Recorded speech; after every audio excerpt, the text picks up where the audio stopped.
Right. It's another Saturday right here on Afro 614. Like you know, my name is MC Kiki. I have a surprise interview with the man Snoop. Yes, one of the biggest entertainers, promoters, yes, in the building, in Ohio, in the US of A. Yes, Snoop is here with me today, and we'll be talking more about the entertainment industry in Columbus, in Ohio, the kind of things he does to help the industry right here in Columbus, Ohio.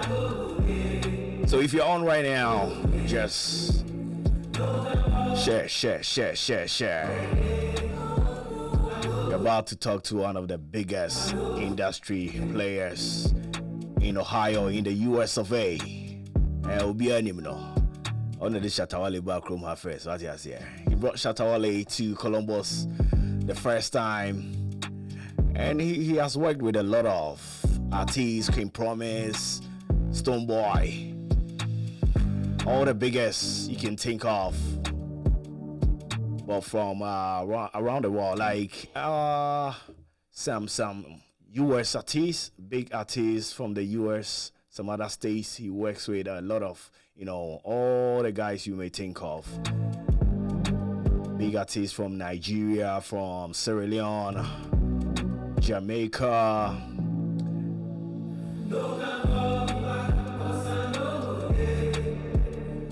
This is the instrumental version of the ballad from Eliza. I'll be playing the song for Snoop to, also assess it himself. I don't think he has heard the full version of it. But today he's going to tell me, yes, what he thinks about that song. So wherever you are, good evening to you. It's just about 48 past 1, and we are on till 3. Today, Turn It Up did not come on, and also Legacy Moment did not come on today.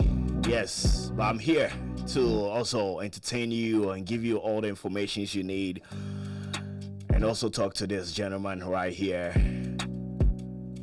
I'll welcome him, and we will start the interview. Okay, hello Snoop.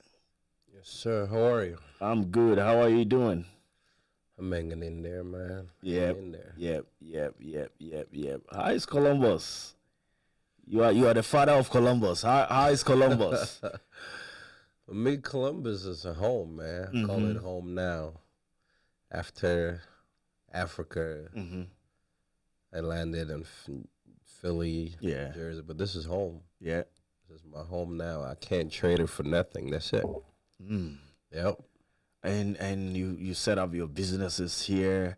How is business going here? Like, since you came here, your entertainment business, I know you have other things that you do apart from just promoting and other things.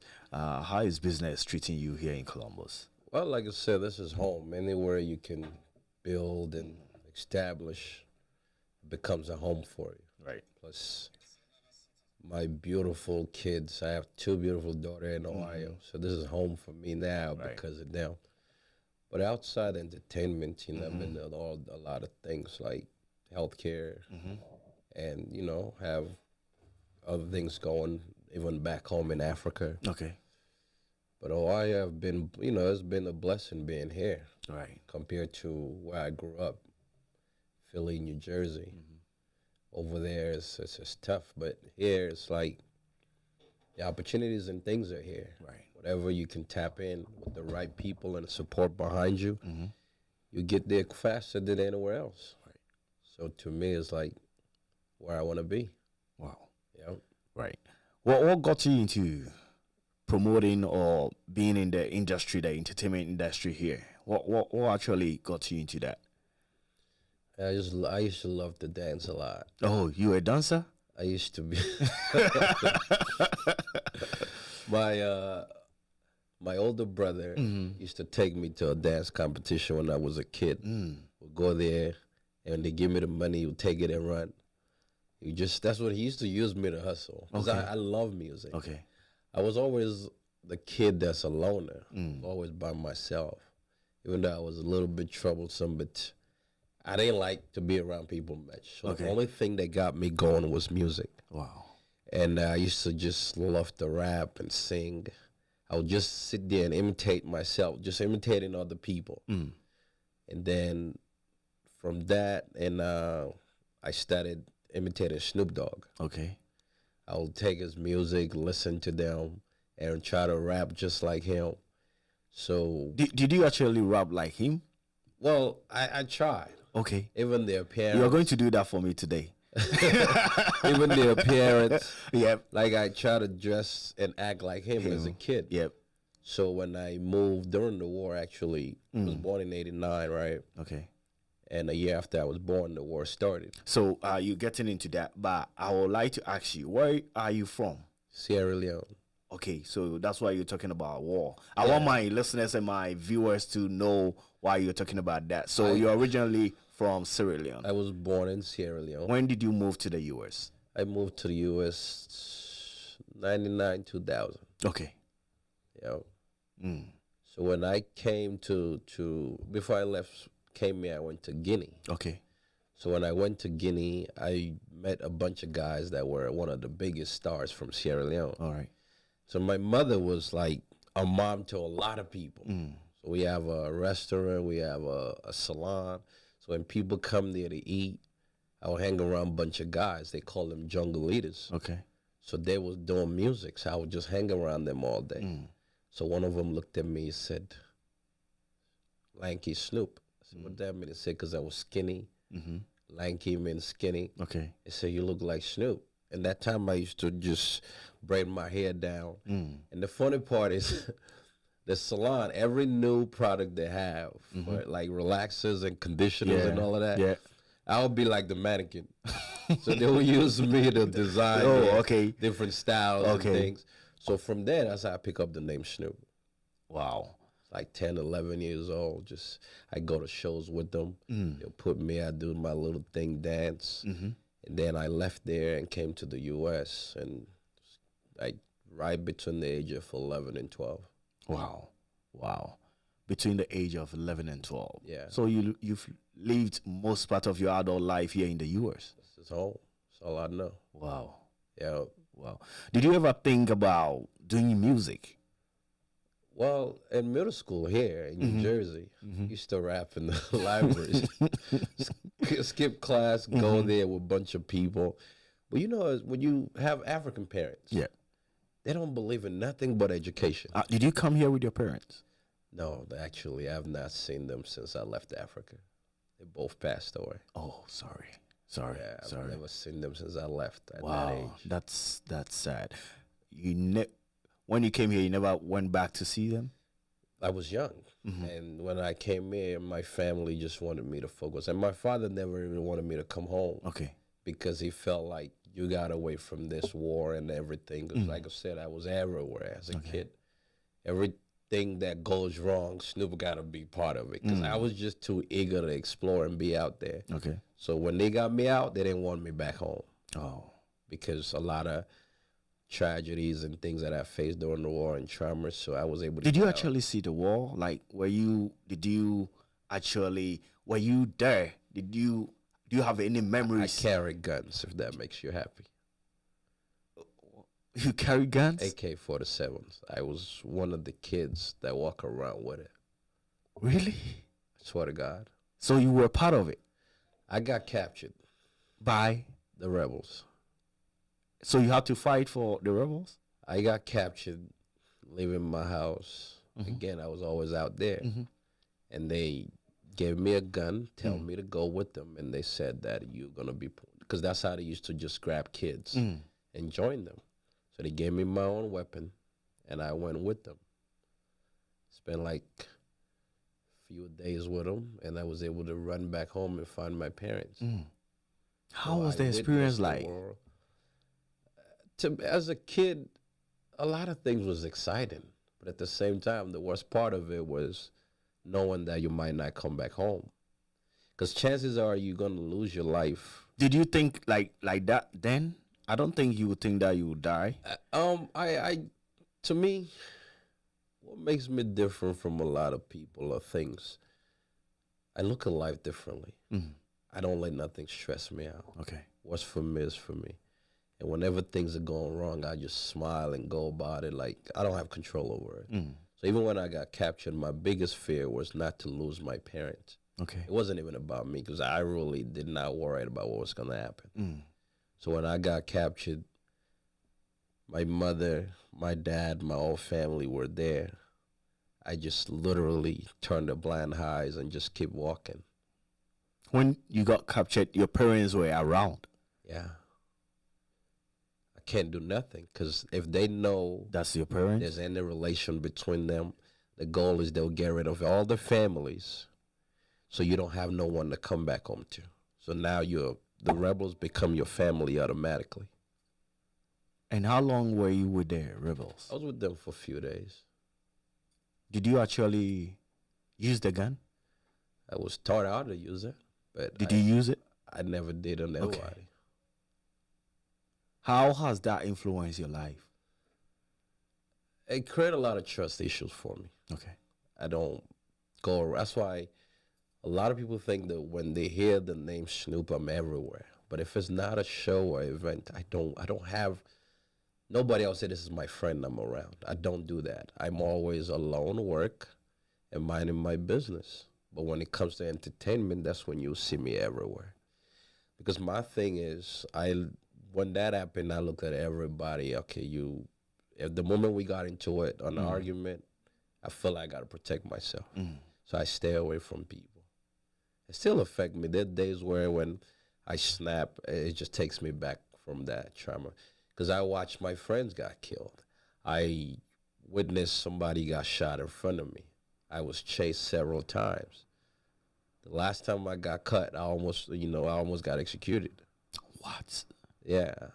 But this one was in Nigeria in the Ecomog. Okay. There was a curfew that day. So I was staying with another family member that was treating us bad. I didn't want to be there because I was the kid in my mind. You cannot put me in one place. You can't trap me. I got to get out.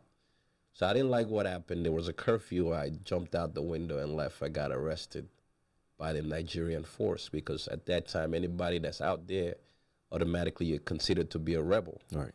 So when they arrest you, and the kids were the worst, because the rebels, when they captured the kids, they trained you to fight. So when they go attack anywhere, the kids are the one in front. So the Ecomog force, they used to be easy with the kids, but they realized the kids are the worst. So when they captured you, you're gone. Even one of their major, their leader, was shot by a little kid. So the chances were there it was too slim for me to survive.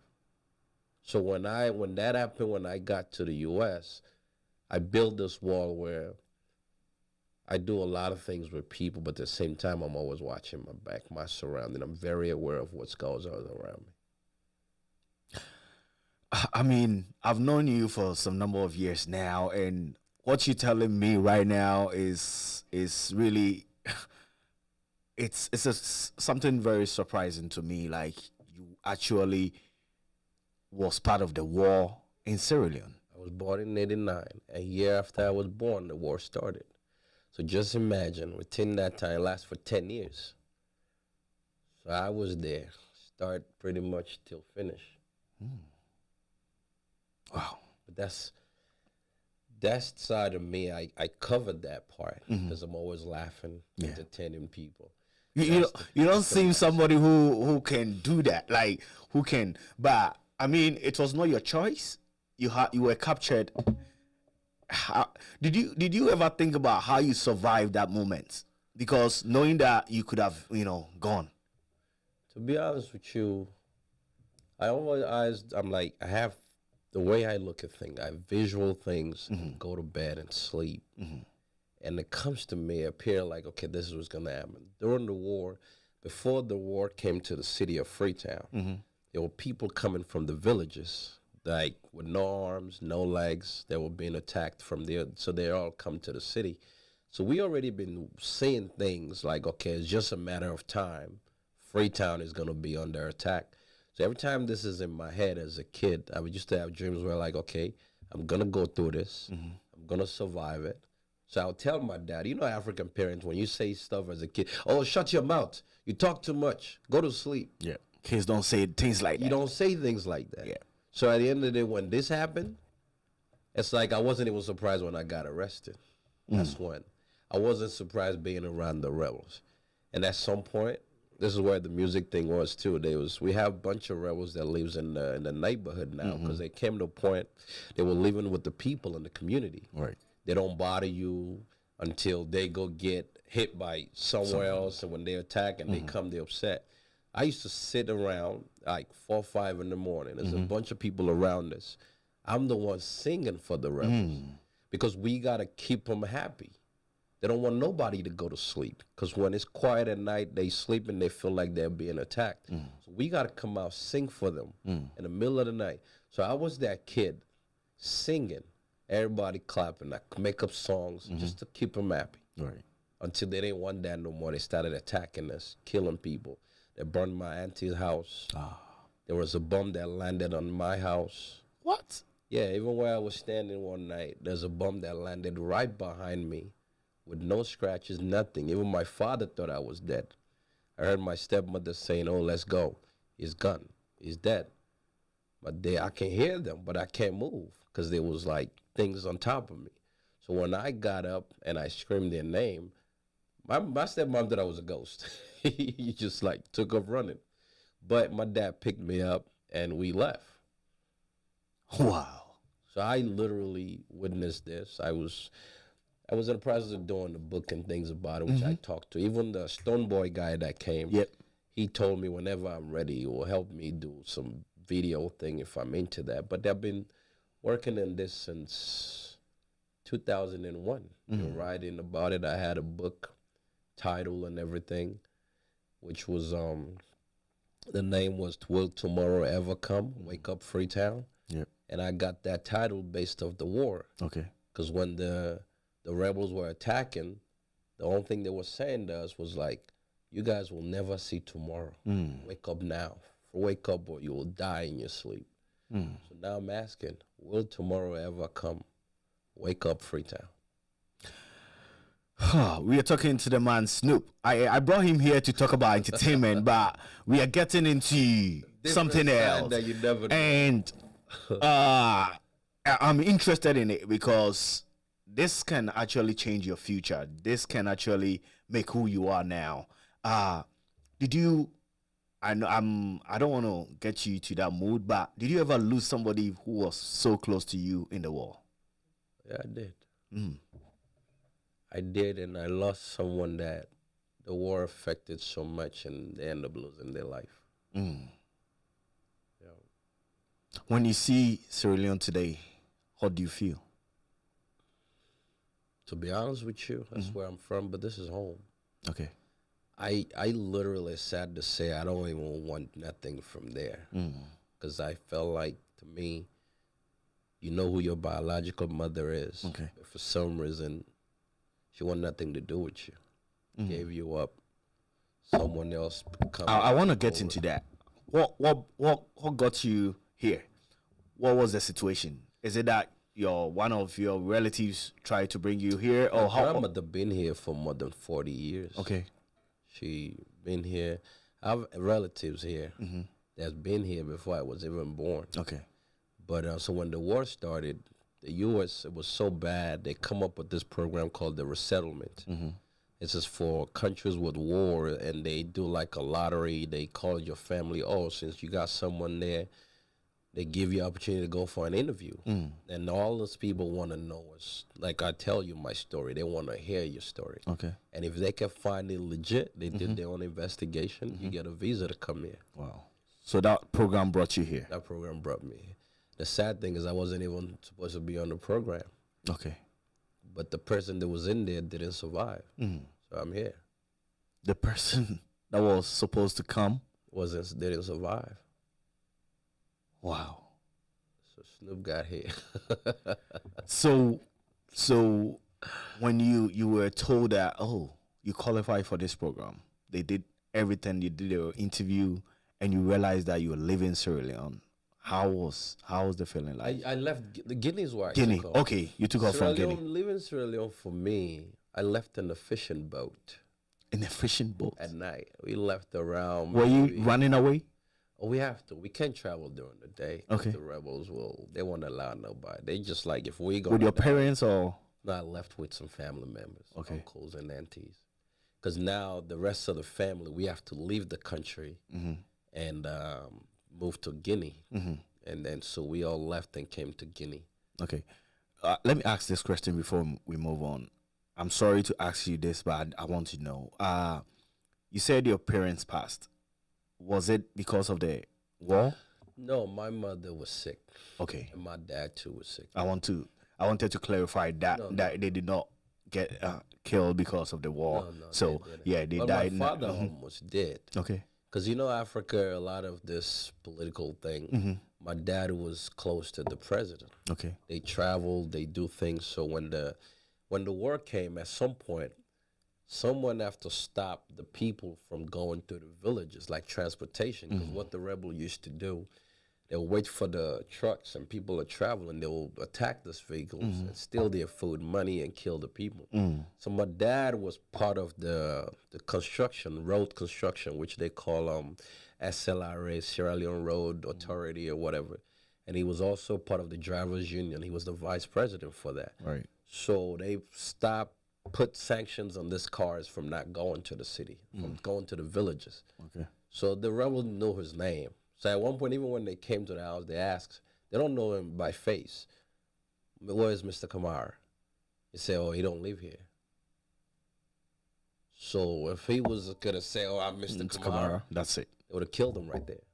And at some point, they even came second time, but this time was from my older sister because she made a comment. Okay. The rebels burned down, that thing was the president's house, the late president that was there.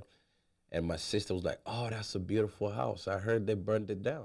And there was a guy walking by. I said, oh, so you were that person. So they came to get my sister. And my dad was like, you're going to have to take both of us. Okay. So back and forth, back and forth. The guy looked at my dad, and my dad said, you know what? I'll pay you to leave her alone. So they paid him, and he left. But then the funny thing is, after the war, this guy ended up being like a son to my dad. Okay. The same guy that your dad had to pay to leave my your sister alone. Yep. How is it like as a child in a war zone? You know, kids here are thinking about, oh, the next PlayStation game that's coming on. How do kids in a war zone think? Do they think about, oh, the next movie coming on, or they are thinking about the war? Like, kids are kids, maybe from 10 years, 12 years. What goes through your mind in that space? To be honest with you, even when we find out, like, okay, the rebels are making their way to the city, it was, to be like, as a kid, we don't care about much. We just want to play and have fun. It was good because school stops. So you guys were always home. There was no school. You play soccer. Play soccer, and at this time our parents get to be home more. Okay. Because my dad was like me. He gone. He don't care if he gone for a week, as long as he brings the bread home. Yeah. Brings some money home, we good. So now we don't gotta go to school. Because if we're at school this week and we find out, oh, the rebels attacked this side close to the city, we all gotta be home. Right. It was fun. And the other fun part about it, even though we thought about dying, like, yeah, we're going to die, this, that. Did you ever think about it? I never really thought about it. I was just prepared for it.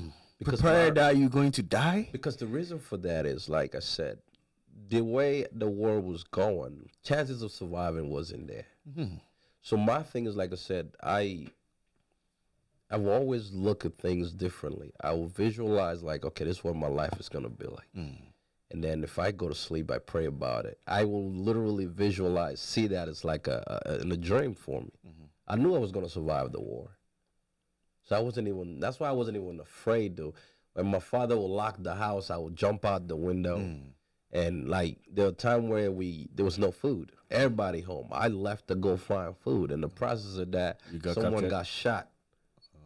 Because we have to like crawl, do like this military thing. So the bullets, because they were flying everywhere. Someone got shot while I was doing that. So that's why when the opportunity came for me to travel, I got older brothers in their 40s and stuff. My dad said, he got to get out of here. Okay. Because if not, I'm going to lose him. But it was like, like even now till this day, Kiki, I can visualize things. I'm like, oh, I don't care. This is not going to turn out this way. And people think with that mentality, oh, Snoop don't got nothing to worry about.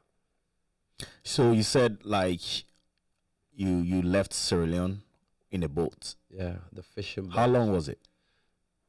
How far I was long. Yeah, was from travel. where you From were. Guinea. It took us, because we left overnight. Probably took us like maybe 6 hours or maybe. It depends. And it was bad. And the boat's name is, ask any Sierra Leoneans, they will tell you. They call it Madame Monique. The boat's name. Madame Monique. Madame Monique. Monique. Yeah. Madame Monique. Madame. Madame Monique. Madame Monique. Okay. Ask any Sierra Leonean that was there, they will tell you that. Okay. And it's something that took a lot of people across. It took a lot of people. And it's like a ferry type, but they use it for fishing. Okay. So that's what we took off for. Yeah. So getting to Guinea, which was without war. It was bad too, because Guinean at that time, they were protecting their border. They didn't want to let everybody in, refugees from Sierra Leone. So it was tough, but we finally got into the country. Even that is a restriction. We can't be out that much. Okay. Because the Guineans hated us. They didn't like strangers. Okay. But funny thing is, my father, part Guinean. Your father is part Guinean? Yeah, so part of me is Susu from the Guinean tribe. Oh, okay. Okay. So when I got there, I learned 5 languages. Wow. French, Fula, Susu, Madingo. I was speaking Garissa at one point. I still do French fluently these days. Okay. Susu, because it's my dad's tribe, like I'm 60%, but the other ones I forgot. You forgot. Yeah. Right. So AK-24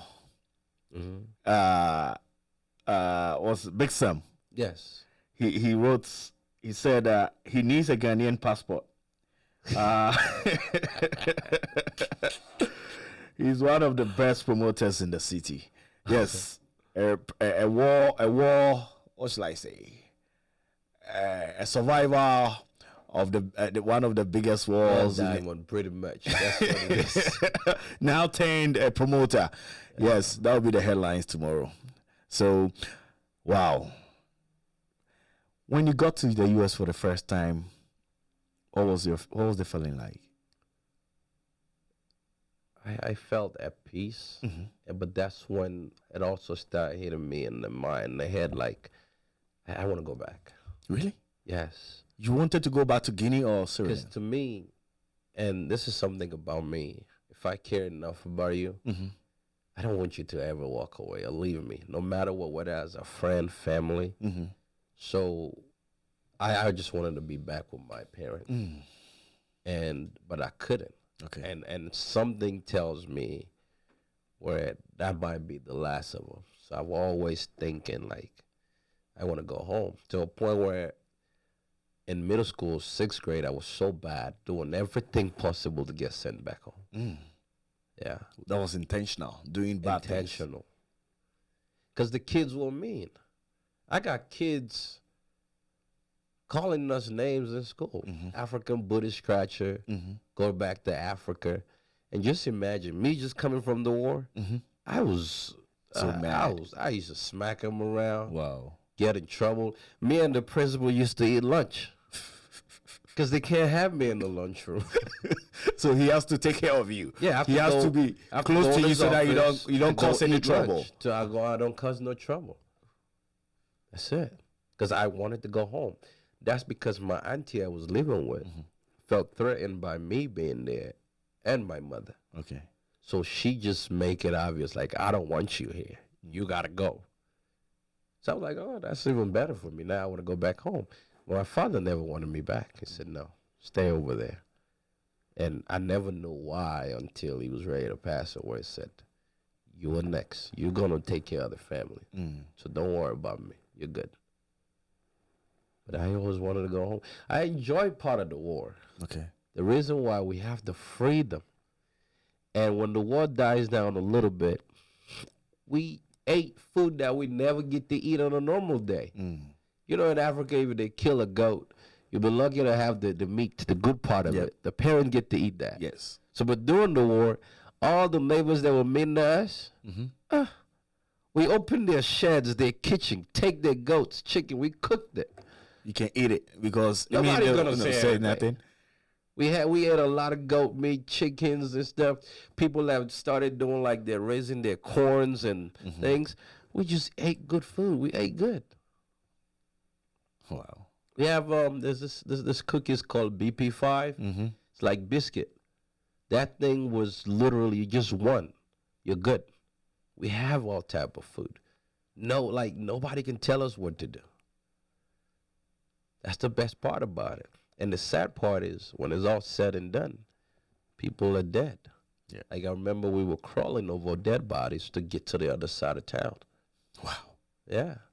And another place where I almost lost my life, you know, as a kid, we always had little gadgets that we carry around. You know, the sample of when you buy a cologne, they have the sample. The smaller one. So I have that. And I always like things that smells good. So I have that and I mix it with like a baby powder. It was in the bottle. I wrapped it in my pants. So when we got to the checkpoints, the Echo Mug was there. It was checking kids. They check your thing here. Because this finger is the trigger finger. Okay. So as a kid, if you're a rebel, in general, they touch this part of your and thumb. they see that. If it's like there's calluses there and it's hard, it They means know that's that what you've did. been doing. And we used to play marble, the game. Okay. And this was so hard. So when they searched me, they find this little bottle with this white thing and they thought it was drugs. And they went like this. And they saw that you Next had it thing you know, very hard. I was hit, tied up. But then my dad names rings bells in Africa, in Sierra Leone. Okay. Someone was like, oh, no, that's this person's son. But even that, it was tough to convince them. And even the last time, again, that I got captured, when they were looking for my father, I was always already told that if they can't find him, they're going to go give me a shower. Giving you a shower means they're going to go kill you. They say this in that's the Creole. shower? They say this in Creole, they go wash you. We they go wash you. They go wash you. So they go wash you. They go get rid of you. Wow. So I was already like, oh, they go wash you. I didn't even, like I said, I do not care much. I felt like, I always feel like I belong somewhere different. So when that happens, it was like, whatever. Wow. Wow. This is a very, very sad but interesting story. I mean, Very sad but interesting. I mean, getting to know this about you makes me feel like you're a survivor, and with the kind of things you're doing now, it surprises me that, I mean, wow. So that's the story. We didn't come here for that, but we've had it, and it's only on Afro 614. If you're on Facebook right now, I will entreat you to share. Yes, share. That's the man Snoop. He's a promoter, one of the biggest in the U.S., one of the biggest in Ohio. Yes, so let's come to the entertaining side of you. When did you start all this promoting thing? What got you into it? What made you say, hey, I will do this? Music for me was a way to run away from problems, people. And like I said, I used to love to dance. So in middle school, we would go rap in the bathroom, libraries and things. And then my uncle was like, oh, 50 Cent, Snoop Doggy, I'll beat you. You better go to school. They call us names. You know, African parents. Yeah. So at when I got into high school and I started DJing, so I have those Pioneer CDJs. Pioneers, yeah. You put your disc, record two. I had 2 discs. I record the same songs on each one. Right. So I DJ for 5 years. Oh, great. I used to do a cookout. At that time, I had my girlfriend. She is the one that will hold the bag, go to parties and play. And I did that for a while, and then I used to make my money like that. Okay. I did that, and then when I moved, I came to Columbus 2010 to see if I like it. I used to stay down in Ponderosa. I never liked it, so I left. So a friend of mine really called me. That's who actually made me go into the promotion side. Okay. He called me. What's He his said, name? KT. KT. Yeah, He's also from Sierra Leone. he's from Sierra Leone. He's an artist. He said, "Hey, I got this artist coming. I need some help." I said, "What do you need?" He said, "I need some money." Because at that time I was hustling, like save my money. I said, "Okay, I will invest if it's gonna make me money." So actually, that was my first time putting my money into a show. I went in and I stood there. I watched the crowd. I watched the people. I watched the artists. And what I got back from it, I said, "This is it." So I dropped the DJ thing because I'm like, I don't know when I'm gonna get my next gig. So I just dropped that. And then I know if I book a show, the artist is good, I get my money right there and then. And then that's up to me now to promote my show as hard as I can to make money. So I did that. I did that while I was in Columbus. I went to Philly for the show. Okay. And then when I came back, for me, and the people that are listening, don't take this wrong, other promoters, and I feel like the city was dead. Yep. There was not much going on.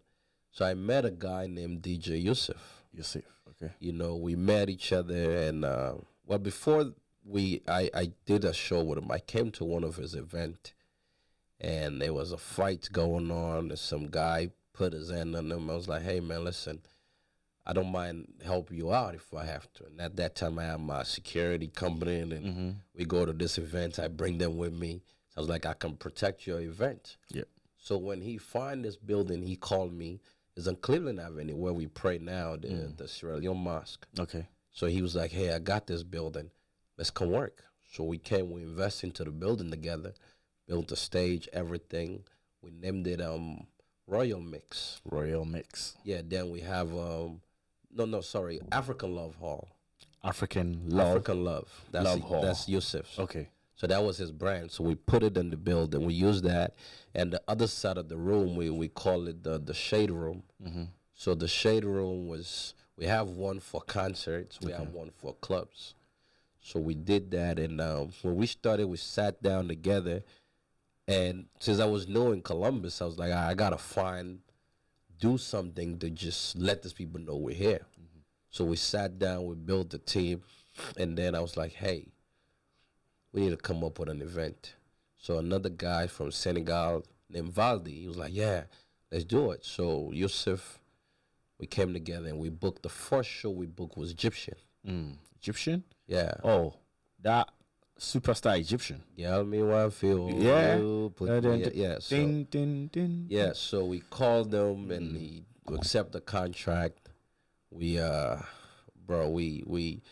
it was a gambling because we was like, okay, nobody's gonna do this. And the next thing you know, by 11 o'clock, the line was so long, we were afraid of people. And we didn't have a liquor license. Okay. So we packed the place. And a lot of people didn't know really who I was. I did something that was scary. But that was the mentality of me, like, from the war. So what I did was, I'm like, he was coming on stage. And this is where, like, the name Snoop got, like virus all over Columbus. There was a bunch of girls twerking on stage. I'm like, we invest into the show. I need to make my money. The artists don't have enough time to perform. So what I did was I had a shotgun on me. I came on stage with it, fully loaded. And the whole crowd just like, that's where the name flies. Like, that guy is crazy. You brought a gun to the show Big and one. brought it to the stage? I still have it. Big one. I didn't care. I just want everybody to move. Because I had a friend, he's Jamaican. What he did, he was just buying bottles, giving it away to people. Girls are dancing, twerking, don't want to get off the stage. I was like, so that mentality was like, all right, they trying to get in the way of my money. They got to go. But not to, I just like, everybody move like this.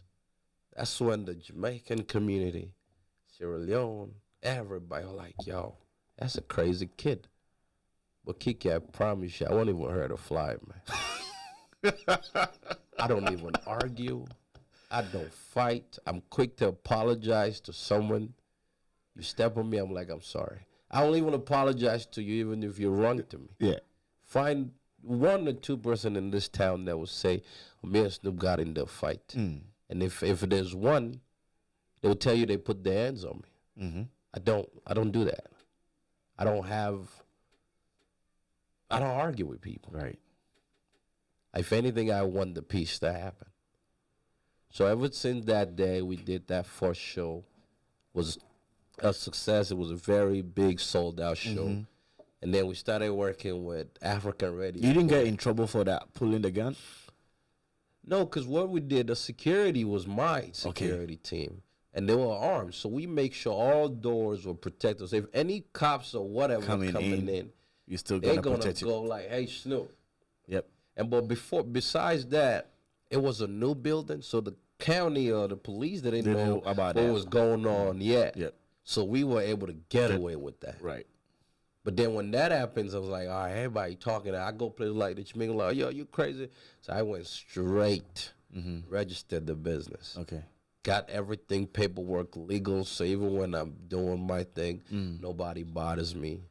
That was that. And then after that, my boy Frank G, the artist, the Ghanaian guy. Oh yeah, I was supposed to talk to him yesterday at the studio, but we are arranging for next week. So yeah, so Frank G came. I talked to him yesterday. Yeah, he was like, "Yo, Snoop, I want to make some money." I was like, "What do you want to do?" And I knew about Shatta then. So I was like, "Invest, we make the show happen." So Frank G came and invested into the show, and I pulled a contract with Shatta. And that's when I tapped into the Ghanaian community. Because at that time, Dancehall King came out. Shatta was everywhere. Right. Called Ashim. That was his manager. Then Ashim and Bulldog and them. Talked to them, got the contract. We did it at the same place. Did that. And but before Shatta came, I met few Ghanaian guys like my boy, what is it? Papa Link. Papa Link? Papa Link. SC Papa Link. Papa Link. He's now in New York. Yeah, I met with Big Sam. That's doing the after hour now. Some guy named Kevin. Skinny guy. And then I met different people, so they all helped me. And I even met with my Achilles. Shout out to you, boss, man. Yeah. I met with Achilles, gave me some advice. So we worked, and then boom, Shatta came, was a success. And I did also, I didn't invest into that, but I was part of Samini. Okay. I was the guy that made sure that in the background everything runs well. It was Big Sam and them in the event. Okay. Slim, yeah. So came in and did all of that. But then after that, I started branching off. So when I have this event, I'll bring in the Ghanaian community. Whichever nationality I'm doing, I will tap in with the major people in those communities. Right. Bring them on board. Give them the chance, whether it's to invest or just work with me. Right. So we did that. Shatta came, done. And then Stone, all of a sudden I find out about Stone Boy. I was like, he's big. BET Award winner. Huge. So my guy from Team Green, they call him Charles. Okay. His name was DJ Agbalai. I don't know what that means. They hit me up, called Ricky, pulled the contract. Stone came and we did it him at Screens. Okay. The movie theater. Yeah.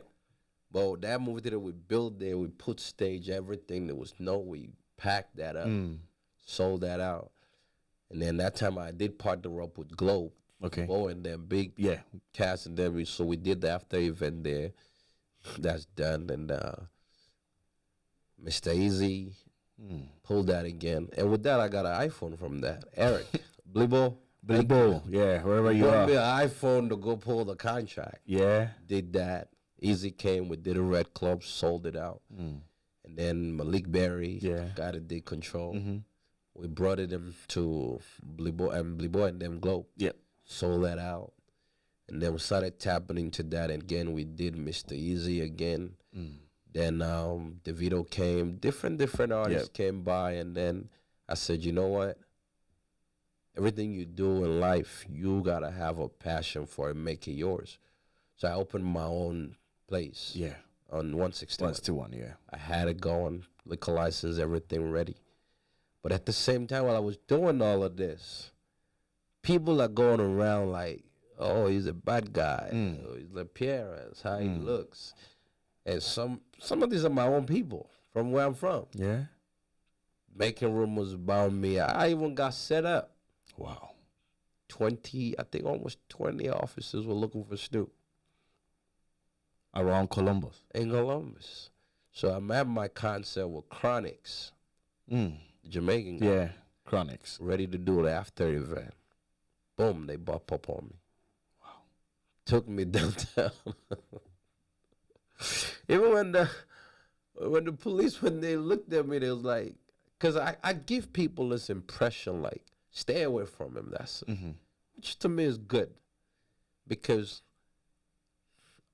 like I said, from my childhood experience, if I'm not doing business with you, I'm not out there, I don't want to be bothered. I'm a low-key type person. Yeah. So once that happened, I got out. We did Baby Sham, the one that did Ghetto Story with Alicia Keys. We did DeMarco, I Love My Life. I did him at Rosa Villa. Okay. Did a lot of different things, and then I opened the place, ran it for a while. Corona came, I shut it down, and I was like, I'm just gonna retire, man. We still did Stoneboy there. Yeah, they Remember? did Stoneboy there again. Yep. Kim Promise back Kim there Promise. again. Yeah. Oh, before I shut it down, we did Tinny there. Tinny. Tinny came, but that turns out, But after that, after Corona hits, I was back home. I came back from Africa. A lot was going on. Paying rent, almost $5K a month. No business going. Yeah. So I was like, it don't make no sense. So I shut everything down. I moved to the east side, Pickerington. Yeah. So I stayed down there. And just so what I did in between, a lot of these places, what's the besides living room, what's the hottest place that's running in Columbus right now? Whether it's after hours or regular Afrobeats. I mean, I know Slim's place was popping. Slim. I'm talking about regular club location or bar. I don't have anything. Okay. So what I did in between while I'm waiting, I didn't actually. They reached out to bars owners and stuff, and I'll come in and rebrand the place. Once it jumps, Then I you move on. We did that with shout out to my man Big Ben and DJ Pete. Okay. We did that at the Spot. Okay. The Spot in Livingston. And then we. Oh yeah, that place. Yeah. Yep. We flooded that place. Yep. I came there, I think, once or twice. You sent me a flyer and I visited there one day and I liked it. So we did that, but I've always wanted to do my own thing. I don't mind helping, building some other thing going on. Because for me, I look at Columbus like it's a home, and like people that knows what entertainment is for us here. Yeah.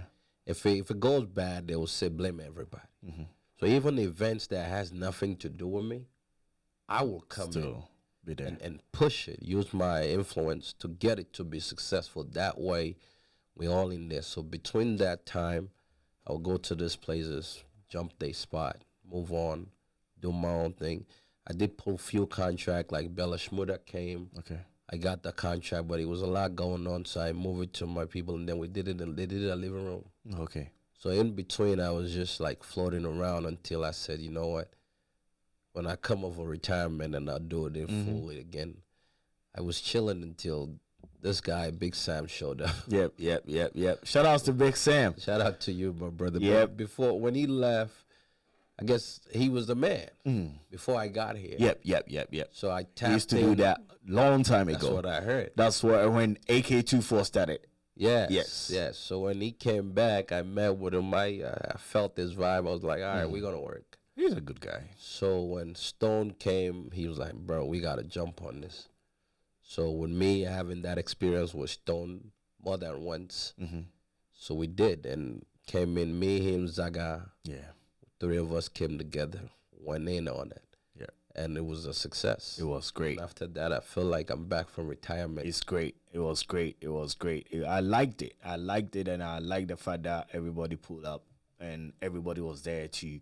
The old, the young, everybody. It has to be. And shout out to my boy Sam, man, because and bro, I'm sorry if you're watching this. I did this intentionally, which part of it was not intentionally too, because I had a car accident in between. I almost didn't make it. This is the first time I'm telling people. This was like a month ago, right? Right 2 or 3 weeks before the show. Really? Yes, I had a bad car accident. Helicopter, everything was everywhere. Really? I walk out of there with just a back pain.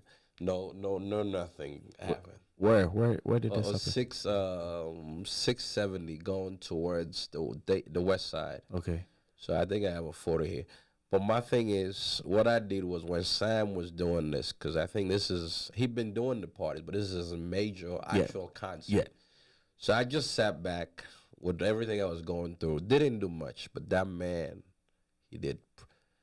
I don't want to take credit for it. I want him to get his flowers while he's here. Yeah. He did literally everything. He did it. This is, if you're watching, this is it. Wow. This is the car.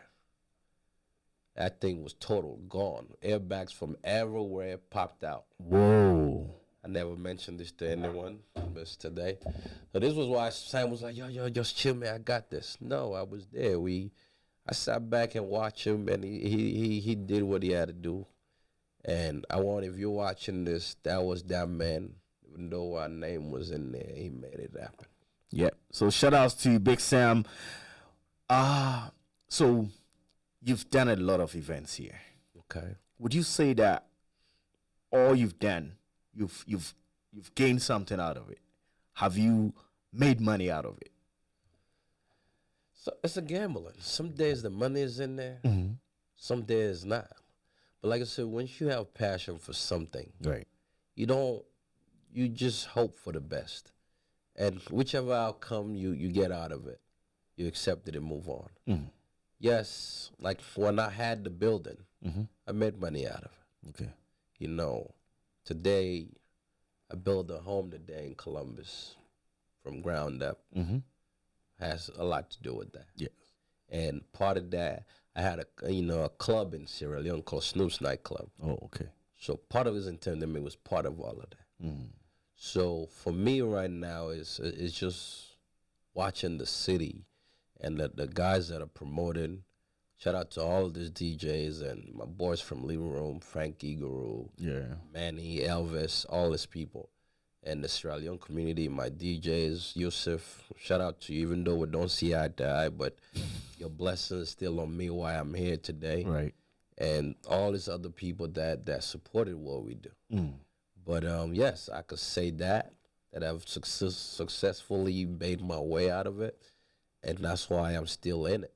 What do you think is the main problem to get crowd to come to our events? You know, sometimes, an event organizer or an event promoter can do all that he can, do the promotion right, go to the right places, but still will not fill the place. Relationship goes a long way. Okay. And a lot of promoters, this is what they do. They mix business with pleasure. And I'll say this again, I tell people, find 1 or 2 women that will tell you, in this business, me and Snoop have got into any kind of relationship. I don't care who you are. When I'm doing my show, I want my money, you go home. I don't care who you are. Okay? Yeah. And I set example to my daughter's mom, right? We had a concert, a show. She worked the door. And people would come, oh, your man is like this. She'll leave the door and go cry, and I lose money. I kicked her out one time. Really? I kicked her out of the event. So she was at the gate working. When people will come to the door, oh, your man, his looks, he's this, he's that. Then she started crying. She'll get upset and leave the building. So I told my security, I said, I don't want her here no more. Okay. Until she learned to understand this is business for me. Yeah. So my thing is, once you're doing this business in this field, bro, your relationship with people, your customer service got to be great. Right. And the fastest way you go down in this business, the women. If you dealing with them, they're gonna come in, bring their friends, start trouble, and one woman will make sure your name messed up in this business. Yeah. And also communication and be unique and universal in the sense where tapped in with everybody. You have certain promoters, if they're from Ghana or Sierra Leone, Liberia, they only want to cater to their own people. And then when you bring in a concert, bring an event that everyone will feel part of it. Sure. not just someone you feel like, oh, this is for me. And a lot of the time, again, it's the artist you're dealing with. People like, some people will just get up to that, I want to be a promoter. But some things that you do got to be in you. My thing is, for me, being part of this was always something that I wanted to do. So I have the ears for the music. I listen to artists' song. I can tell you a song ain't nothing. Okay. Because I know what the crowd want to hear. Okay. So when I book my shows, I've already done my own work to know that this is who the Ghanaians, the Sierra Leoneans, they're all going to come out. Stonebwoy concert, we have Liberians there. Yeah. I have Jamaicans there. We have Sierra Leone people We have there. Americans there. Americans Yeah. there. I saw white people there. I was Yeah. like, oh, Charlie. You know this white lady, Kimberly, that I bring to all the concerts. Yeah. I brought him to Stonebwoy at your place. You remember? yes, Kimberly. Yes. She goes to all the concerts. It does. Yeah. And a lady met me at the door. I remember, yes, I don't know you. She said, yes, I've been coming to your show since 2012, 13. Like, oh, she brought like 6 people there. Oh, Kimberly actually knows you. Can I tell you something? Uh-huh. I don't know 90% of those people. She knows you and They you know know me her. by name, maybe Yeah. face, but I don't know them personally. Okay. Because how I move. It's not like I'm being proud. It's just that I don't come out Yep. unless I have to. But like I said, your people skills, your customer service, respect goes a long way. Right. You're going to make the money. But the people that you're catering to are the ones bringing you this money. So some people like Big Sam say, I need a Ghanaian passport. A lot of people thought I'm Ghanaian. Yep. Like I was a Stonebwoy, I was at the airport, right? Yeah. And this lady like, oh, this, that. And this other boy like, oh, Charlie, this. I said, I'm not from Ghana. They were shocked. They were like, oh, I see you around my people. I said, I'm not from Ghana. I'm just doing the show, and I respect the people. They appreciate me. Yep. And when I used to do the reggae concert, the Jamaicans would just pop on the, yo, man, where I going, man? Why, I said, why you there? oh, you there? I said, me there. We there. I was like, You from Jamaica? are you Yardie? I was like, no. No. I'm from Sierra Leone. They were like, Bombo Class. Class, man. Yep. Like, no. I'm from Sierra Leone. Yeah. You gotta be, everything you do gotta be part of who you are. And my personality with people, like I don't fight, I don't argue. Yep. I stay away from trouble because I know, you have to know who you are. Right. I know if I get upset, who I can become. To avoid that, I keep myself busy. And like I said, your people skills, relationship, don't mix your business with pleasure. Yeah. And respect goes a long way. Like the reason that kept me, I'm still here today. Like I don't care who's doing who. I will even get a call. Hey, bro, we doing this. Can I get some advice? The older promoters, this is what they do. If they see a new promoter coming up or a younger DJ, they look like, man, we don't need to talk to you. I will go to you if I know you're a new promoter. Yeah. I will talk to you. Hey, let me help you. So I talk and work with everybody. I don't care who you are. I've worked with 99% of all these DJs in this town. Aroma, for an example. I didn't know who Aroma was. DJ Aroma. That's my What's up, wherever you are? Older, shorter little brother. And you know, He's going to call me Aroma and and the father. If you see Aroma and the father, they are like two friends. I told him, I said, your father is taller than you. He's But the funny thing is, Aroma called me. Yep. He said, somebody said to call me. I said, so I took him to my house. If I want to build a relationship with you, I bring you into my home. My kids and I don't feel your spirit. How many kids do you have? 3.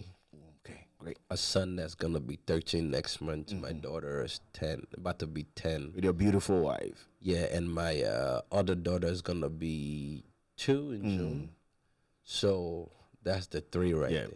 So Aroma called me and said, hey, this person said to talk to you. I said, Aroma, let's go. I put him on one time, and that's who I rock with. Yeah. Today, even though he charges me, but I know what we built together as a team. Yeah. So I am always open-minded to work with everyone. So that's why if I put an event together, everybody will show me love. Right. Only thing I don't like doing is after parties. It's kind of stressful. Sometimes I go, but at the main event, I'm on. I don't care who you are, and I don't ask for money. Right. 80% of people tell you, Snoop will like, hey, let me help you. Because if you go bad, we all go bad in the city. That's true. You know, and I've worked with a lot of people, promoters that I've saw today have become great, and I admire them. Like Manny G, for example, from Yeah. Living Room. I remember one time when he had to do an event. I had to go there, get the paperwork with him and this, that. And they used to use my place before Living Room. Yeah. So when I see Manny today, I was like, wow, I'm happy. And when I go to Living Room, I don't care how it is. I get the respect Yeah. for saying, okay, this is the person, this is this. To me, is that we all succeed together. Right. That's all I care about. That's it. Great. You told me you have the ears for music, right? So I'd like to play you this song. I want you to critically listen to it. Sure, I haven't listened to it yet. You have had just a bit of it, but not the full version of it. Mix and master. So yes, Then, I'm about to play you "Bad Love" by Eliza, okay. and I want you to listen to it and tell me if we can put a show together with this music. So this is Afro 614. My name is MC Kiki, and today I'm here with the man Snoop. He's one of the biggest promoters in the city of Columbus. Let's do this, and I will be right back. More thing, this is what we're bringing out. I'll give you the dates very soon. It's not out yet, but you can only listen to it on Afro 614. Yes. So Snoop, Yes, sir. that's the song. What do you think? There's two ladies that are already in the industry that she remind me of. Thames and that other girl that sing dance like Pocolia. That's a Nigerian girls. They're all Nigerian. Thames. Teams, I know the teams, and the other one. Girl, she did Aria, Saria, whatever. Okay, Arista. So yeah, Yeah. that's who she remind me of. And she's not even trying, but she's doing good. You know, it's like this is Yeah. Can you turn your mic? Yeah. she owning the music pretty much is mine. It's like I can lay in my bed and do this. Okay. Her voice is smooth, you know, and the crack on the voice. Some part is just like you got to pay attention to get the words. But if she can clear those, she could sell this anywhere. The production behind it is good. And the thing is, with the proper management team, she can perform anywhere. Like, if you hear the song without you mentioning the name Yeah.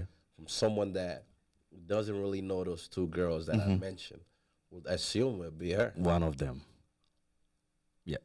Or assume it'd be her because when she came to do the sound check, even though and I watched her, I'm like, okay. And then they played a song for me. Like, and then from that day on, I've been listening to her. Yeah. Got the song called Simmer Simmer. Sima. That song, it will do a lot to people. Yeah. Why? Mentally, it will play with your emotion. And that's the thing about her voice. She's not trying.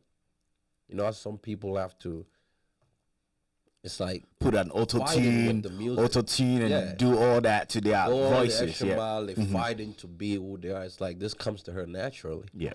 So, with the right team, bro, she can do anything. She Right. can perform this anywhere. Because the thing I love about it, she also it's like she's blending her own thing into it Right. as she go. This is something she probably record this, not even worry about writing the lyrics all the way through. That's how I feel about it, honestly. So you think, like you, as a promoter, will call her for a show? Yes. Would you? I like one thing about me is, like I said, it's a gambling. But if I'm willing to take that gamble, it's something I know I'm prepared for whatever the outcome is. Right. And like with that similarity she have in that field, like if you don't know who Thames and Ashery or whatever the girl's name is, you would think that's them. Like I said, that song that I watched, the Road Town thing, Rotown. the Simmer Simmer. stuff, that Simmer stuff, that's me. Yeah. I can take that song any day over any other music. Right. She's good. She's good. You could do a show with her. Yep. So yeah, I wanted your honest opinion, and you've said it. So people like, how do you get the support for this artist? Like, we know that she's good already. How do we get the support for her? For me, like I said, it's a management team. You don't do nothing without in this business without a great team. Yeah. Like Snoop, yeah, Snoop. At one point, I had a team. It was just me, and my wife. Okay. Before we got married, that was just us. And when people used to think Snoop Entertainment, it was all everybody. Right. It was just us two. But then as time went on, that's why I said when I started going to the concert, I was open to different nationalities coming in. Because let's say you might have 30,000 people that care about Kiki and listen to Kiki. Whatever Kiki touches, those 30 people are going to get it. Right. And when you come in with them 30,000 people, you're bringing them to me, my business. So with the right team around her, Right. and the right marketing strategies, promotionals, and everything in place, and her job will just do what she do. Music. Us in the back, we do what we gotta do. Sure. But at the end of the day, again, our community, it's a place where we will support you based off of what we know and how much we care and the people that's behind you. Yeah. So for her to get the crowd, or you say we do a show, as a team, the team behind her have to put her in a position where you don't have to like her. Right. But you're gonna have to listen to her. You gotta, the noise I make in Columbus, a lot of people, especially the other guys, they don't like Snoop. But I promise you, on my mom's grave, if I'm in the room with them, they'll be on the other side. They will come say hi to me. Right. Because why? You get to see my work. I'll show you results, like it or not. And you might think like, okay, I don't have to support this guy. But if my product is good, you will come support. I'll buy it. Just like we bring this thing, because of slavery, the white man this, the white man that. When we have money, what do? We go buy the thing because it's good for us. That's true. You want your kids to have a good education. That's true. Go live in their neighborhood. Yeah. You don't have to like the person. But you can use his product or her product. But all that is based on the character of the person. Right. What they put out there. If it values and makes sense to you, do it. What's the way forward in the entertainment industry in Columbus? How do you see this industry here? First of all, a lot of us needs to come together. Right. To me, like I said, I don't have a problem with nobody. I work with everyone. But some of them going through their bum heads and stuff.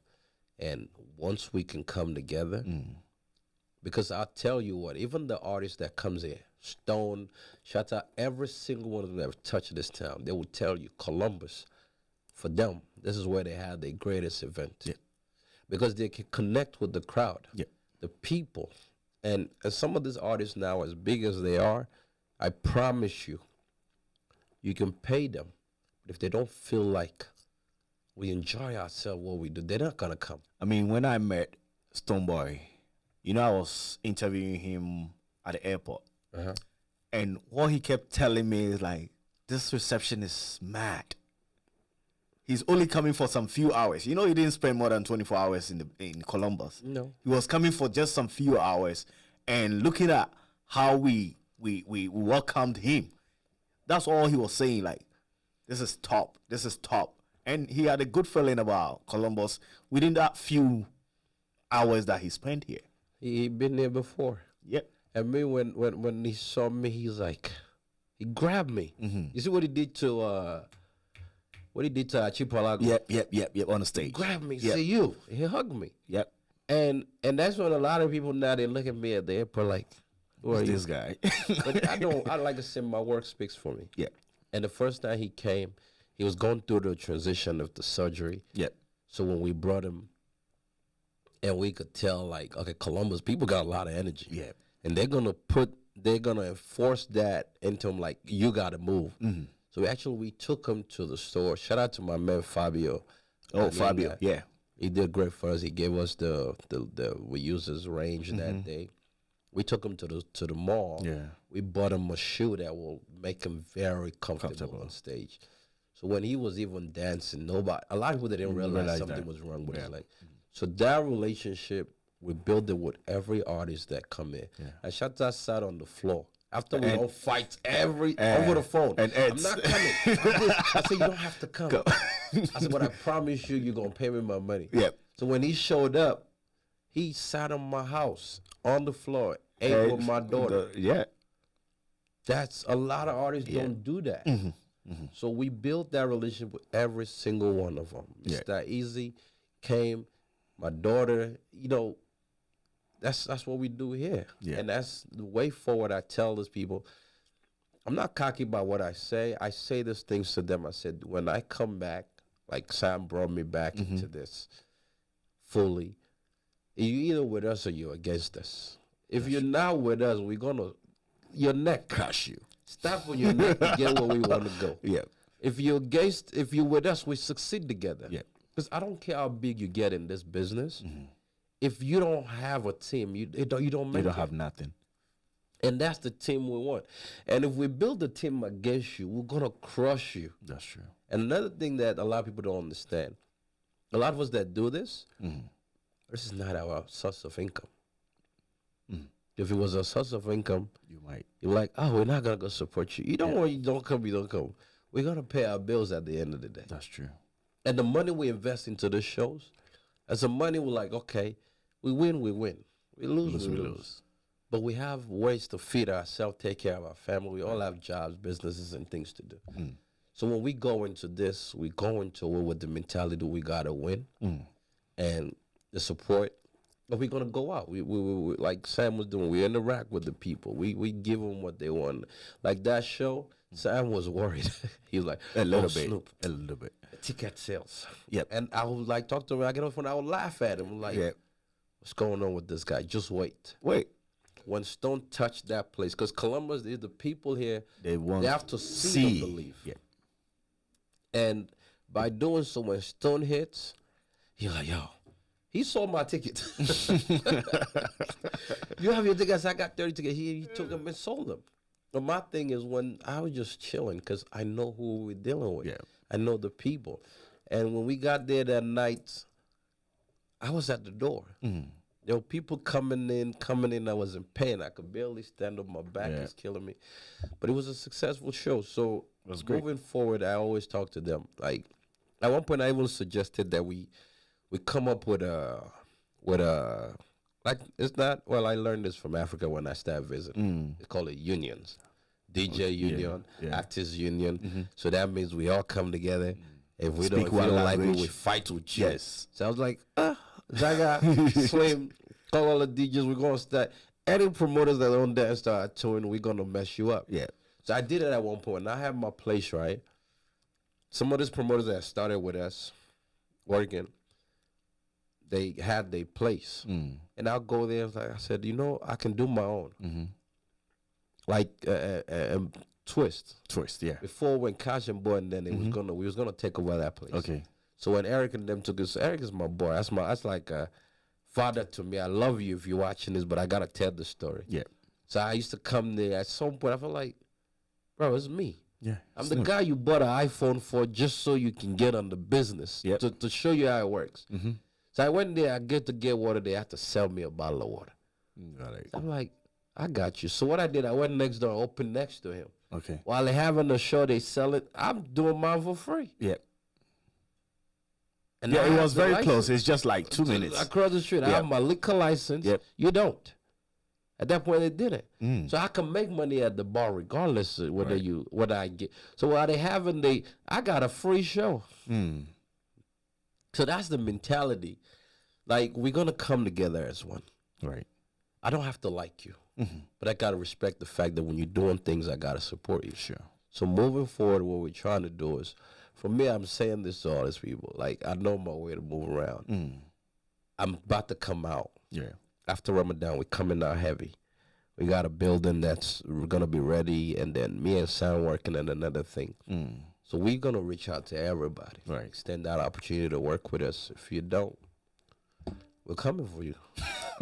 We're going to, get you out the way. Yeah. Because we love what we do, and nobody's going to mess that up. I think Columbus is going to be the biggest place after New York, Maryland, and this. I mean, my friends around the U.S., they always think Columbus, why do you always get the artists here? Like, why Columbus is the hub of, It's the Midwest. Yeah. A lot of people think this thing shouldn't be happening. Yeah. So when they see it up and they're eager to be part of it. Yeah. But again, it's on us as the promoters, come together, work as a team, and make it happen. But again, I'm warning them all. Yep. I'll say this in my African language. Kumasi Nyami says, big ups MC Kiki, big ups Snoop. Yep. Who's that? Kumasi Nyami, he's one of my partners. Shout out to you, man. Yep. So, yeah. What would you like to say before we end the show? Tell the people, yes, this is Snoop. Tell them what you want to say to them, like the people who patronize your shows, the Africans here, the Jamaicans, whoever comes to your show. What do you want to tell them? I just want them, hey, we appreciate you guys. Yep. Thank you very much. Without you guys, there's no show. Snoop probably would have been that one guy that's just around the neighborhood doing my own thing. Thank you guys, and let's support each other. Right. Because right now, Afro beats is the biggest thing in the world. Sure. And the only way it's going to continue if we support each other. I don't care whether you're from Ghana, Nigeria, Sierra Leone. We come together, we support each other. We brand ourselves, we market each other. Like, for example, I'm here at this radio station. Right. My goal now when I leave here, people need to hear about this place. People need to know about Kiki, the rest of the team who was here. So we all can work with each other. Like when I put my flyer up, I can put anybody on there. Right. If 1,000 people see that flyer, they'll see your logo, they see your thing, and we're always open to that. Sure. So at the same time, everybody's count. We need everybody's support to make this happen. And to all those promoters out there, like I said, we're willing to work with everybody. Teamwork, the best way. You're never going to do this alone. Sure. I don't care how you go about it. You cannot do it alone. So if you think you know too much, good luck. But if you want to be successful at this, the DJs, competition is heavy. Right. There's one thing they could play better than this. Cut it out. Because at the end of the day, me doing my show, I know who's going to help put money in my pocket. That's true. So if y'all fighting each other, it don't make sense.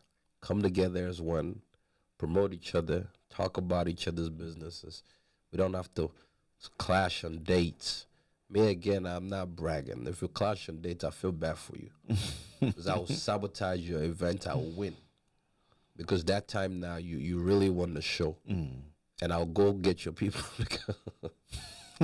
Well, God bless you, man. And remember, people, like I said, with my past experience in life, human beings are not God. Right. Put God first in whatever you do.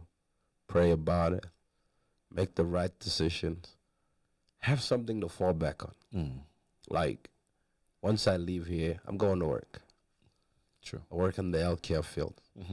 Not only that, I did went to school. I'm smart. Right. I have something in my head. Don't let this. I've never drank. I've never smoked. I've never done drugs. Wow. So stop the judgment. Do people look at you and say, "Oh, do you get that a lot?" You know how many people ask me, "Where's the weed?" Oh, bro, you have the connection. Like, I don't know what you're talking about. Yeah. So I get that, and I got people that look at me like, "Oh, Akata." They call me Akata. Something I'm Jamaican. But I'm a Sierra Leone boy. Yeah. I'm African. When was the last time you went to Sierra Leone? How many times have you been there since? Twice? No. I've been going there. My first time I went back is 2018. Okay. After when you came here 2010. No, you were here 2000. 2000. You went back 2018. Yeah. Whoa. After 18 years. I went back first time. Literally, they was moving me around. I didn't know where I was You didn't going. know where. But after that, I got addicted. Because I took a show there that I had with a TV station. And after that, I opened a Snoop's nightclub there. Right. So I have to go back and forth. At one point, I went there like 3-4 times in 1 year. How is it going? Is it still The club, I shut it down. Oh, Because they... management? I know that. This is where I talk about working together. Yep. And I've learned that. Some people that were upset at me, how I was going successfully, so they kind of relate me to some political thing. They call the former people there and say, "Oh, don't allow him. He's related to this government." They make me some kind of bad person. Okay. So when I got there, the guy that I got the building from, he's with the other party. Oh. He was like, "Oh, you're against my party, so you can't do your business here." So all the money we spend, I took my chef, everybody down there to Africa to start the business. And I even offered the guy extra money so we can run the business. So because of that, it was tough for me, so I just closed it down. Everything is still there. Wow. So I shut it down, and I just invest in little concerts. Like when I'm ready to go, people will call me. I invest into their show. I do my stuff here, make my money, do some community events, and come back and just chill. Wow. We are privileged to have you here this Sir. evening. Thank you so much for passing through. I know this is not going to be your last time here. I know we will be working together. So I know you'll be here some other time. Thank you so much for the experiences and all that you've told us today. We really got personal with your life, telling us about what you did concerning the war in Sierra Leone. Yes, and sir. you were part of it. And it's I don't know if I should call it a great experience or something. I don't think anybody wants to get into that. I think without that, I would not be who I am today. That's why sometimes I look at one point the community was so bad. I lost a few Ghanaian friends that I know, Kingsley, and another boy got shot by his friend John, whatever. It hurts me so much, and I look at these kids, I'm like, you come here, you have the opportunity to be in America, Right. and you want to come be a gangster. Do you know if the real gangsters show up in front of you, what are you going to do? Your life, you got it from here. For us that been through this trauma, we know. Even though, yeah, we have license, we carry guns sometimes, we have to for protection, but that's not the life we want. Yeah. And it kills me to see that. Younger people doing that. You know, I'm not going to lie, they give me that respect when they see me. Some people that are older than me thinking I'm an older kid, older guy, they do that. But that experience was good. Right. Because if not, I probably would have looked at life differently. And it makes me become mature very fast. Because I know at the age of 15, I got a whole family responsibility back home. I look at life differently. I don't take nothing for granted. I just embrace everything and bring people around me that we can build together. So if I'm not here no more, my legacy will still stand regardless of what happened. Okay. That's it. Great having you, Snoop. Thank you so much. I will get back right now. So you are live on Afro 614. Yeah. Yeah, before we go, Kiki, I got a festival coming up. Yep. I forgot about that. That is called Snoop's Fest. Snoop's First. Snoop's Community Festival. Okay. And that's part of, like I said, bringing everybody together. Because we were divided at one point. So it came to a point where, like, the Ghanaians will go to Ghanaians concert only. Nigerians go to Ghanaians concert. But Snoop is everywhere. Yep. So this is the time I'm telling everybody, come give me my flower before I go. Yeah. I want everybody there To show up. It's going to be free for the kids. There's food. We're going to have a playpen for the kids. Right. And all of that. And then I'm looking for vendors. If you want to bring your stuff there. Okay. And When then, you say kids from what age to what age? well, we're going to start at 6. Okay. So part of it is we're going to go to like 8 for the kids. They're done at any age. And then the adults will pick up from there. Okay. We're going to have live performances from the Flex crew from Scully's. Oh, yeah. And then I'm going to have like,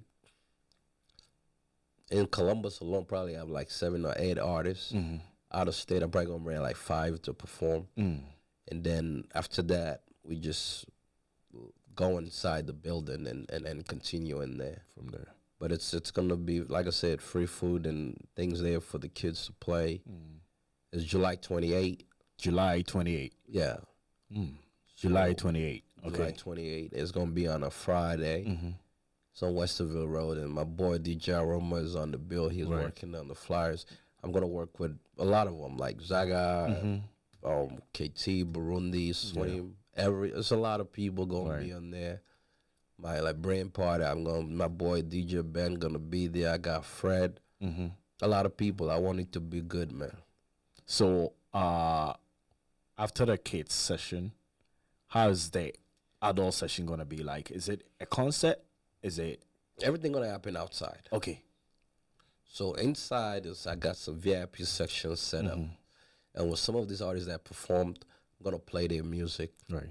The goal is to maintain that culture that we have, the unity, because I'm also gonna tap into the reggae scene, but I'm gonna have reggae artists, Jamaican artists there, Okay. from different nationalities. Pretty much every artist and culture that I've touched, I'm gonna have their music and their performances there. So at night is just to chill now, parties, enjoy each other. Then I'm working on some other things which you can't say much on radio. There's people will steal your idea. So the date, is it 28th or 29th? July 28th, 28th. That's a Saturday. Friday. Oh, really? This one says Saturday. That's a typo. Okay. I'll send you the new Okay, send me the new one then. Yeah, July 28th. Okay, it's on 3439 Westerville Road, Westerville Road. Columbus, Ohio. The zip code is 43224. We're slowing down now because of Ramadan. Okay. I'm Muslim, by the way. Yeah. I forgot to fast, so don't pay me no more. So there's going to be music, dance, culture performances, and if you want more information about this, Yeah, both numbers are yes, there. Call me and 609 785 7304 yeah. and 614 955 9284. Yes. So the numbers again are 609 785 7304 and 614 955 9282. So you talked about vendors and other people. If you're a vendor, you want to bring your You whatever. want to bring your thing there to sell. And then we can also, this flyer is just a teaser. Okay. Then we're going to have another flyer. Like I said, Ramadan is here. I want to slow down. Okay. We're going to put the information in the flyer, promote it. I'm not charging you because I want your business too. Yeah. But I'll be doing my own thing there. So we're gonna have, and hopefully this artist will listen to it, could be part of, can bless there for us. Cause That's true. that's as we want to market everybody. It's Sure. because the people that's gonna come there, they haven't touched base with this artist that they'll perform.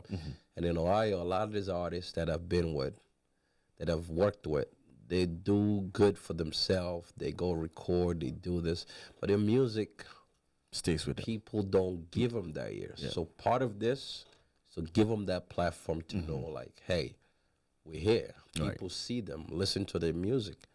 That was the whole point. And then bringing us together, because the DJs, rappers, everybody, we're gonna be in the same room. Right. I want everyone to be touched out there that day. Great. So that is it for Snoop. The Snoop's festival is coming up. And yes, I want Columbus to support because he actually done so much for the entertainment industry. Event organizing here in Columbus, most of it comes from him, and he has supported every other person who does that in this business. So we all have to, honor him in a certain way, like he said. Give his flowers to him now. I need it. Yes. So let's do that for him. Let's do that for Snoop. I know people will come support. And Afro 614, we're ever ready to support, promote this event at any time. So thank you so much for coming on and honoring us today. It's my pleasure having you right here. Appreciate you, my man. So thank you, everybody, for sticking and staying right here. Legacy Moments was supposed to come your way today, but one or two things it couldn't come on today. But next week, Ajwa Anochiwa at 3 from 3 to 4 will be here to interview one pastor. I'll get you the details. Check our Facebook wall. You'll have all the information there. And we thank you so much for supporting Afro 614. Keep on sharing, keep on liking our pages, keep on telling people about this radio. Keep on, it's for us. It's for us to build it. It's for us to, make it work so that we all can promote. When you have a ceremony going on and you want people to hear, this is where you have to come for us to do it for you so that everybody will get to hear about it. My name is MC Kiki, and today I was here with the man Snoop. Thank you so much, boss, for coming.